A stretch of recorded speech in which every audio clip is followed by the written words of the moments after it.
আসসালামু আলাইকুম। সঞ্চয়পত্র এবার শরিয়া ভিত্তিক আসতে যাচ্ছে।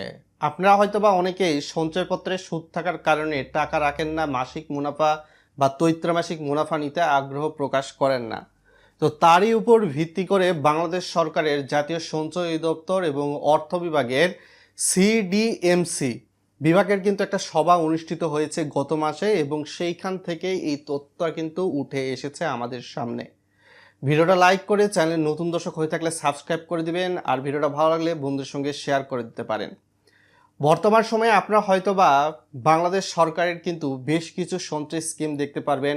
ট্রেজারি বন্ড বিল, তারপর সুকুক একটা বন্ড রয়েছে, সুকুকের বিল রয়েছে যেটা ইসলামিক ভিত্তিতে। সাধারণত দেখা যায় যে বর্তমান সময়ে সুকুকে কিন্তু অনেক বেশি মানুষ বিনিয়োগ করেছে। এই গেল যে সুকুক বন্ডটা নিলাম অনুষ্ঠিত হয়েছিল, সেখান থেকে প্রায় 13-14 গুণ বেশি মানুষ কিন্তু নিলামে অংশগ্রহণ করেছে, যেটা ছিল তার চেয়ে বেশি। তো সরকার কিন্তু এবার 20,000 কোটি টাকার নতুন ইসলামিক বিল আনতে যাচ্ছে, যেটা সুকুকের মতনই কিন্তু হয়ে থাকবে। তার সঙ্গে সঙ্গে ইসলামিক সঞ্চয়পত্রে সাধারণত অনেকেই জানতে চাবেন এখানে সরকার কেমন মুনাফা দিবে। বর্তমান সময়ে দেশে পরিবার সঞ্চয়পত্র, পেনশনার সঞ্চয়পত্র, 3 মাস অন্তর মুনাফাভিত্তিক সঞ্চয়পত্র এবং বাংলাদেশ সঞ্চয়পত্র চালু রয়েছে। সঞ্চয়পত্রে মুনাফার হার বা ইন্টারেস্ট রেট কিন্তু ফিক্সড, এটা ইসলামী শরিয়া বেসড নয়। তো আপনি বিপরীত ক্রমে সুকুক বা যেটা ইসলামিক বন্ড বা বিল রয়েছে এদিকে তাকালে দেখবেন এটা কিন্তু সম্পদের উপর ভিত্তি করে এইখান থেকে সরকার সাধারণ জনগণের উপর থেকে টাকা উত্তোলন করে এবং তার বিনিময়ে সম্পদ থেকে ইজারা দিয়ে বা ভাড়া দিয়ে আয় করে তার বিনিময়ে লভ্যাংশ কিন্তু বিনিয়োগকারীদের দিয়ে থাকে। ঠিক সেইভাবে ইসলামিক সঞ্চয়পত্র কিন্তু অনেকটা সেই রকম হবে। আর ইসলামিক সঞ্চয়পত্রে মুনাফার হার কিন্তু ফিক্সড থাকবে না। অনেকেই বলতে পারেন ইসলামিক সঞ্চয়পত্রে বা শরিয়া ভিত্তিক সঞ্চয়পত্রে মুনাফার হার ফিক্সড থাকবে না, তাহলে আমি কোনো মাসে লাভ বেশিও পেতে পারি, কোনো মাসে লাভ কমও পেতে পারেন।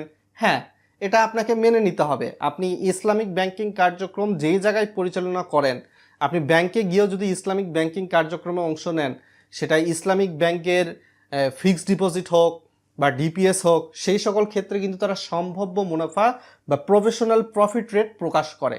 সম্ভাব্য মুনাফা যদি লাইক 9% ধরে দেওয়া হয়, অ্যারাউন্ড আশেপাশে, আপনার ব্যাংক বা সরকার যদি এর চেয়ে বেশি লাভ করে, 9%-এর বেশি, আপনি লাভ বেশি পাবেন। ব্যাংক বা সরকার যদি 9%-এর কম লাভ করে, যেগুলো শরিয়া ভিত্তিক ইসলামিক হিসাবে ধরা হয়, সেক্ষেত্রে আপনি লাভটা তুলনামূলক কমও পাবেন। অর্থাৎ লাভ এবং লসের উপর ভিত্তি করে ব্যাংক কিন্তু ইসলামিক ব্যাংকিং যেমন কার্যক্রম পরিচালনা করে, সেই রকমভাবে ইসলামিক সঞ্চয়পত্রেও কিন্তু লাভ এবং লোকসান এই বিষয়টা সম্পর্কযুক্ত হয়ে থাকবে।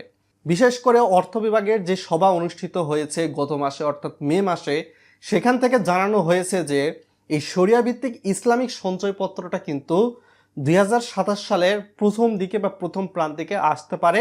এই বিষয়টা বেশ কিছু নিউজ পেপারের সোর্স আপনাদেরকে দেখায় দিচ্ছি। তো ইসলামিক বা শরিয়া ভিত্তিক সঞ্চয়পত্র নিয়ে আপনার ওপিনিয়ন কি, ভালো নাকি মন্দ, ভিডিওর কমেন্ট বক্সে লিখে জানাতে ভুলবেন না। তো বর্তমানে কিন্তু ট্রেজারি বিলের ইন্টারেস্ট রেট বেড়ে গিয়েছে, যার কারণে সরকার কিন্তু শরিয়া ভিত্তিক সঞ্চয়পত্র আনতে যাচ্ছে। শরিয়া ভিত্তিক ট্রেজারি বিলের মাধ্যমে কিন্তু অর্থ উত্তোলন করবে 2027 সালের প্রথম প্রান্তিকে গিয়ে। আর ট্রেজারি বন্ড বা বিলে যদি আপনি বিনিয়োগ করতে চান, স্ক্রিনে দেখানো এই ভিডিওটা দেখতে পারেন, আপনাদের কাজে লাগতেও পারে। ট্রেজারি বন্ড বিল অনেকটা সঞ্চয়পত্রের মতোই। ট্রেজারি বন্ড বিলে সরকার কিন্তু সরাসরি গ্যারান্টি দেয়।